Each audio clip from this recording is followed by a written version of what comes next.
আসসালামু আলাইকুম ভাই। পলাশ ভাই, কি করতেছেন সালাম। আপনি? এই তো ভাই খোলা চিঠি পাঠাচ্ছি স্টুডেন্টদেরকে। আহ, দেখি তারা কিভাবে, তাদেরকে আমার মনের কথা জানাচ্ছি, প্লাস হচ্ছে তাদের জন্য কিছু দিক নির্দেশনা দেওয়ার চেষ্টা করতেছি আর কি, যাতে তারা ভালো মানুষ হইতে পারে, তাদের লক্ষ্যে পৌঁছাইতে পারে। আমাদের একটা চিঠি দেখান, কি লিখেছেন? মাত্র তো শুরু করলাম। এখানে একটা দিছি, দেখেন। আমার লেখা যদিও একটু অনেক খারাপ, তারপরে দেখি স্টুডেন্ট বুঝতে পারে কিনা।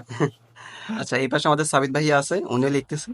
দেখি হ্যালো, সাবিত ভাই কি তোমাদের লিখছে। সবাইকে স্বাগতম জানাচ্ছি আমাদের এই খোলা চিঠির একটা সারাংশে। সো খোলা চিঠিতে আসলে তোমাদের, আমরা কিন্তু সবসময় চেষ্টা করি তোমাদের শুধুমাত্র পড়াশোনা না, একই সাথে জীবন বোধ সবকিছু মিলিয়ে তোমাদের জন্য হচ্ছে পারফেক্ট একটা দিক নির্দেশনা দিতে পারি।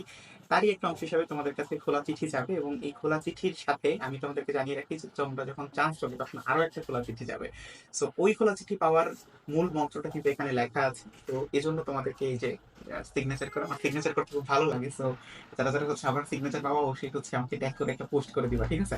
সো তোমাদের জন্য খুব ছোট্ট দিক নির্দেশনা দিয়ে রাখছি। অনেক সময় ছোট দিক নির্দেশনা অনেক বড় পাথর হিসেবে কাজ করে।